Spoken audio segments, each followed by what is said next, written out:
Dalawang maninisid ang nagpasya na sumisid sa isa sa pinakamapanganib na kuweba sa mundo. Ang katawan ng isang maninisid ay na-recover makalipas ang 10 taon at ang isa pa ay halos 21 taon bago na-recover. Matapos ang 3 bigong pagtatangka at isang di inaasahang pagkikita, ito ang kwento ni Kent Morpin, Mark Brashear at ang pagsubok nilang mabawi ang kanilang mga katawan mula sa balon ni Jacob sa Hays County, Texas.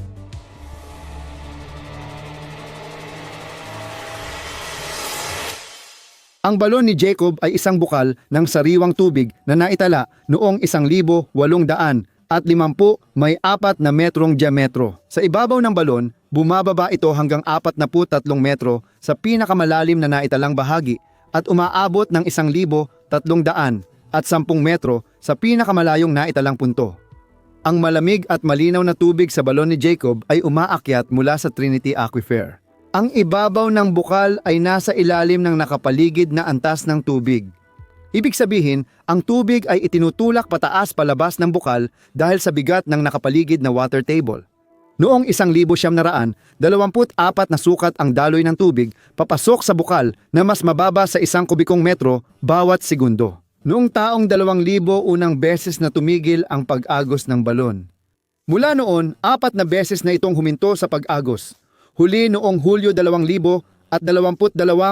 Nangyayari ito kapag bumababa ang antas ng tubig sa ilalim ng lupa at kulang ang presyo ng tubig para makalikha ng pag-angat ng agos papunta sa bukal. Mas madali para sa mga diver na makapasok sa sistema ng kuweba kapag mababa ang agos ng tubig dahil hindi na nila kailangang labanan ang malakas na agos. Hindi ligtas pasukin ang sistemang ito ng kuweba at likas na may panganib ang cave diving. Ang 3 bagay na nagpapalubha sa panganib ng balon ni Jacob ay ang agos ng tubig na kailangang labanan ng isang diver. Papunta na sila sa mga makikitid na bukana sa pagitan ng mga silid na madalas ay pababa ang pagkakahilig at hindi matatag na graba na maaaring pumuno sa mga makitid ng daanan. Isa sa mga makikitid na daan ay tinatawag na birth canal na may lalim na 21 metro. Pagkababa ng diver sa graba na dalisdis, kailangan nilang itulak ang sarili sa bukana na kasingkitid ng 38 sentimetro. Depende sa dami ng graba na bumaba sa dalisdis. Ang dalisdis ay nagbubukas patungo sa mas malawak na silid. Kadalasan, hinuhukay ng mga diver ang daraanan sa graba at itinutulak ang kagamitan nila sa lagusan papasok sa silid. Matapos makadaan sa makitid na lagusan, para bang muling ipinapanganak ang mga diver sa susunod na silid. Sa paglipas ng mga taon, umabot na sa 9 na scuba diver ang naitalang namatay sa Jacob's Well. Maaaring mas marami pang hindi naitalang pagkamatay sa ngayon. Kailangan mo ng permit para sumisid sa sistema ng kuweba.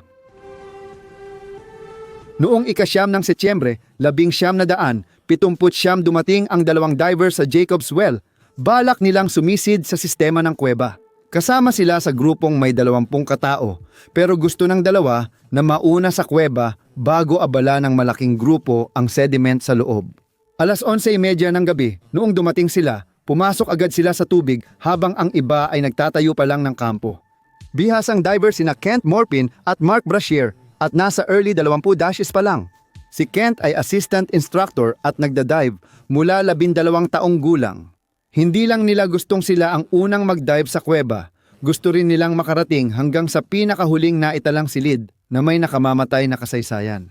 Bumaba sina Mark at Kent sa unang silid na may bukal papunta sa ibabaw. Babang 9 na metro papunta sa plataporma, sa kaliliko at gagalaw pahalang sa susunod na silid. Ang silid 2 ay mahaba at pahilig. Sa ibaba ng silid 2 ay may makipot na lagusan, ang birth canal, papunta sa silid 3 na nasa 23 metrong lalim. Pagdaan sa birth canal papuntang silid 3.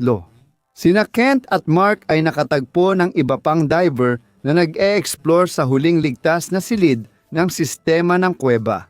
Sina Mark at Kent ay nakatuon ang kanilang mga mata sa gantimpalang alam nilang kumitil na ng buhay ng 4 pang ibang diver. Silid 4 bumaba sila sa pahilig na graba papunta sa pasukan ng silid 4 na nasa humigit kumulang 27 metro ang lalim. Ito ang lalim kung saan nagsisimulang makaranas ang mga diver. Nitrogen narcosis. Ang nitrogen narcosis ay isang epekto sa utak na dulot ng paghinga ng nitrogen sa ilalim ng presyon. Ito ay sanhi ng mga molekula ng nitrogen sa iyong hinihingang gas na mas nagdidikit-dikit dahil sa presyon, na siyang naglilimita sa daloy ng mga neuron sa mga synapse ng utak.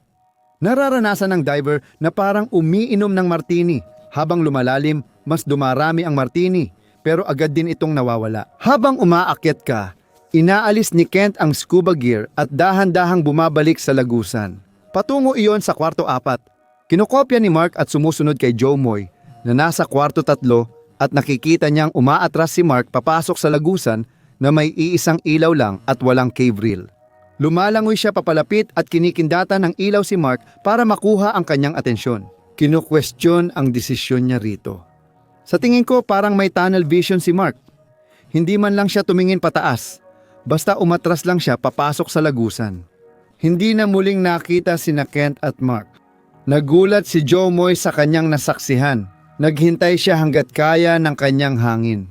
Pagkatapos, iniwan niya ang isa sa kanyang mga sulo sa bungad ng ika-4 na silid, umaasang makikita ng 2 maninisid ang ilaw.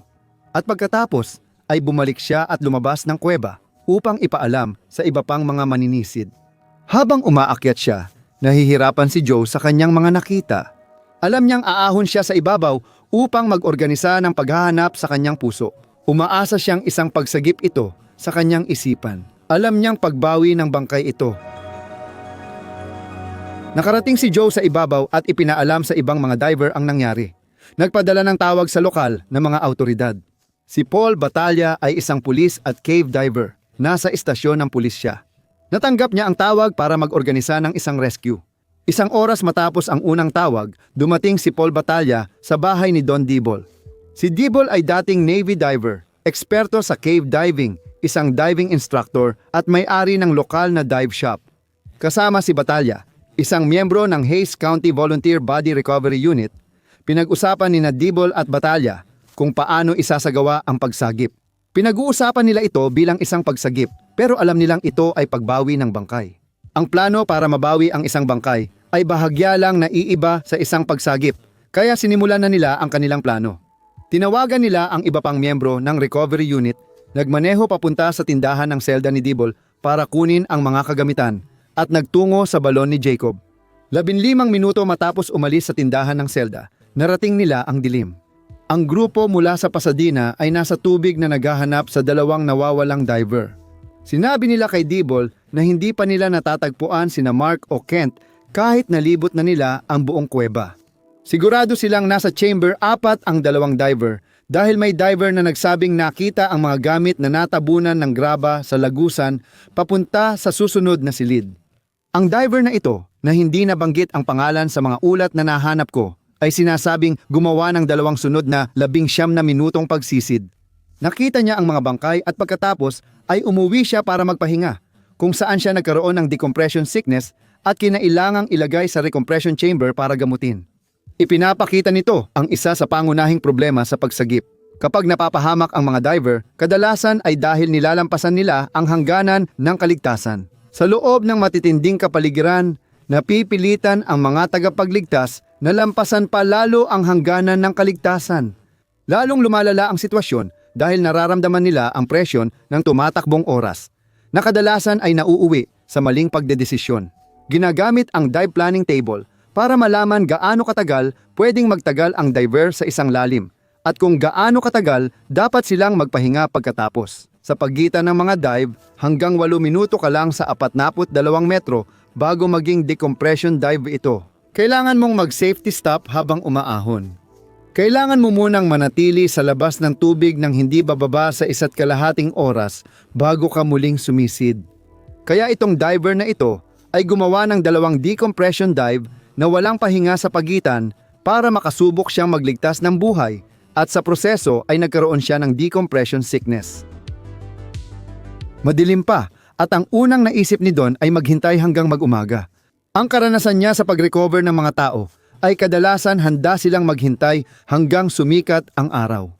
Tinatawag niyang ex-persons ang mga bangkay para mawalay ang sarili sa katotohanang may kaugnayan siya sa mga patay. Isang paraan ng pagharap na nabuo niya sa paglipas ng mga taon sa pag-recover ng mga bangkay.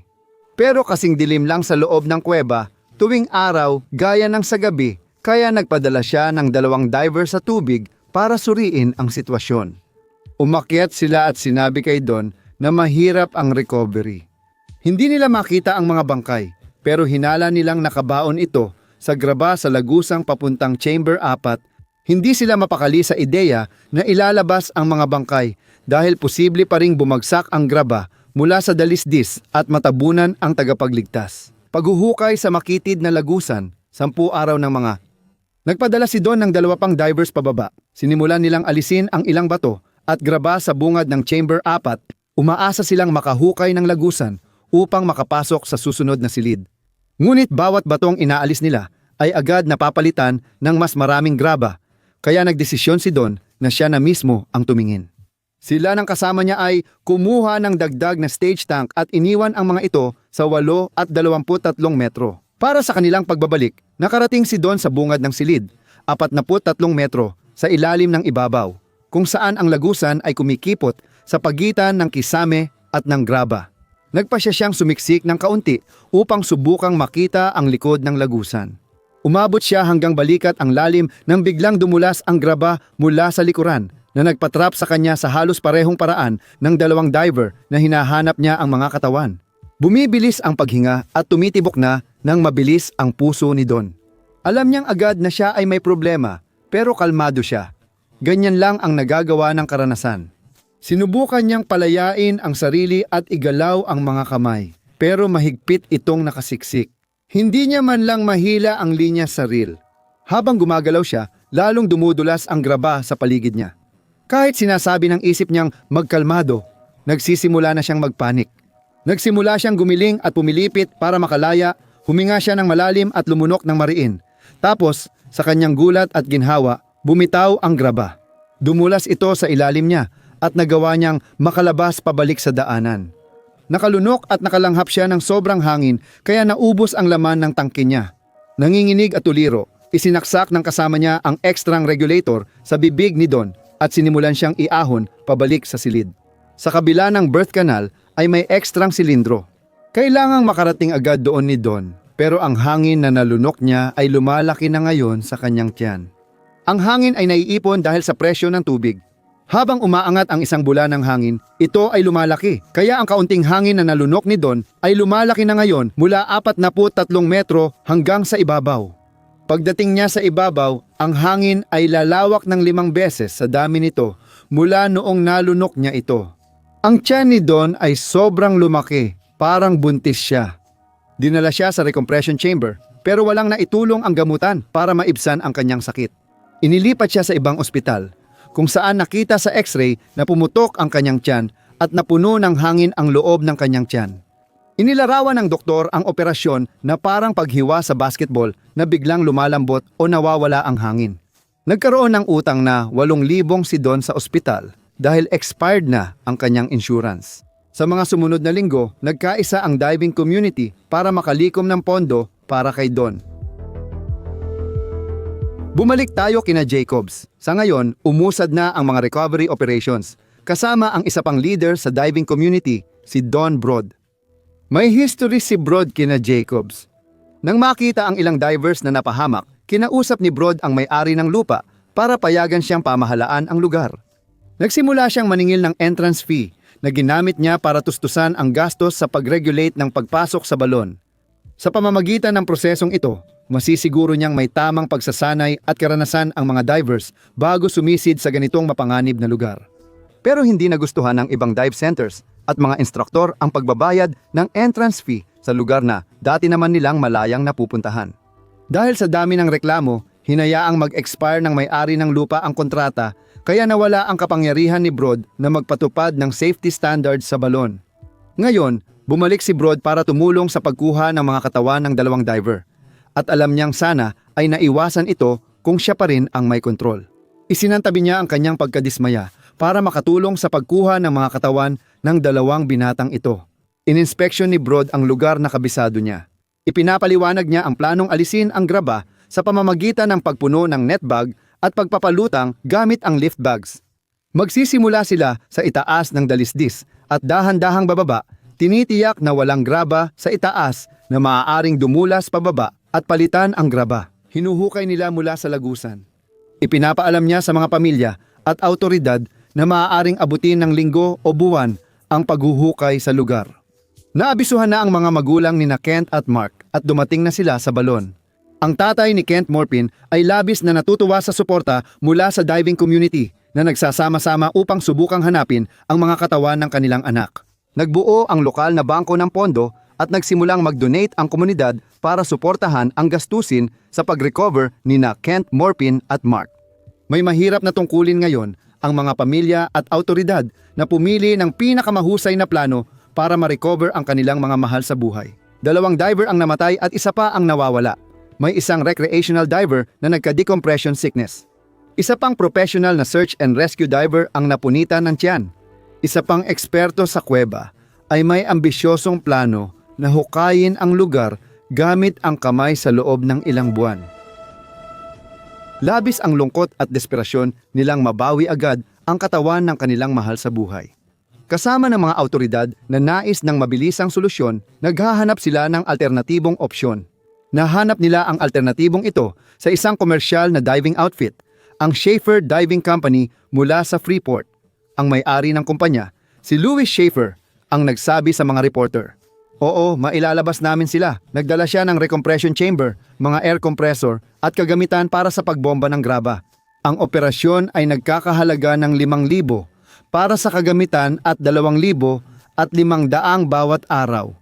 Inaasahan ni Louis na tatagal ng 2 o 3 araw ang pag-set up at pagsisimula ng pagbomba ng lupa at graba mula sa lagusan. Ang mga komersyal na diver ay gumagamit ng surface air supply system. Ibig sabihin ay may umbilical sila na nagbibigay ng hangin mula sa mga kompresor sa ibabaw at may 200 na komunikasyon. Malalaking bato ay nilalagay sa sako ng burlap at hinihila gamit ang lubid, ginagabayan ng volunteer diver. Ang graba ay sinisipsip palabas gamit ang mahahabang tubo na parang higanteng vacuum cleaner. Ilang araw nang tuloy-tuloy ang routine ng pagsipsip ng buhangin at graba.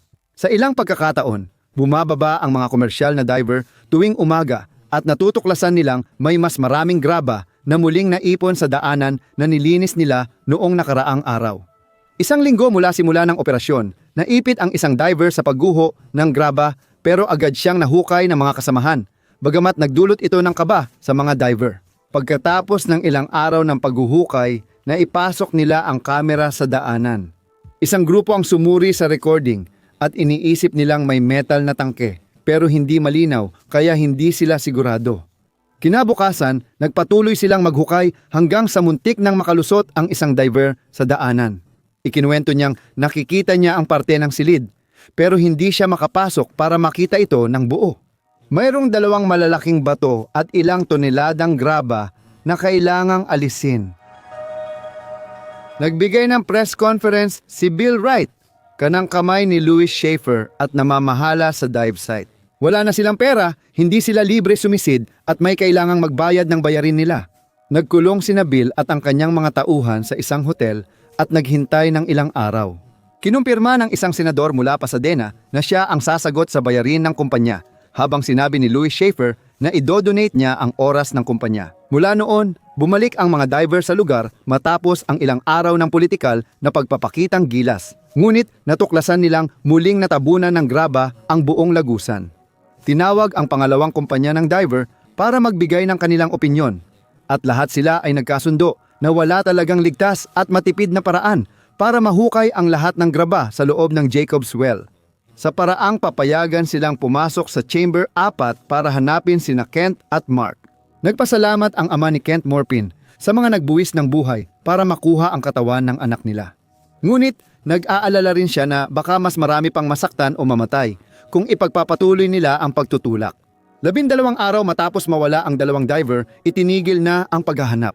Nakarecover si Don Dibol mula sa pinsala at muling sumisid sa balon ni Jacob kasama ang mga kaibigan. Sinemento nila ang rehas sa lugar para hindi na makalusot ang mga diver sa lagusan ng kapanganakan. Pagbalik ni Dibol makalipas ang ilang buwan, nalaman niyang tinanggal na ang kanyang rehas at may iniwang sulat na nagsasabing, "Hindi mo kami mapipigilan." Noong 1981 habang may baha, tumaas ang antas ng tubig sa sistema kaya't nagkaroon ng agos papasok sa loob ng kuweba. Unti-unting inanod palabas ng balon ang mga labi ni Mark Brashear sa paglipas ng mga taon dahil sa agos ng tubig. Ang graba sa lagusan ay gumalaw ng sapat para makapasok ang mga tao mula sa San Marcos Area Recovery Team sa kuweba. Matapos ang 21 taon mula sa aksidente, natagpuan na rin ang labi ni Kent Morpin. Nalaman ito ng kanyang mga magulang nang tawagan sila ng reporter para sa komento. Para sa higit pang disaster videos, i-click ang link sa screen.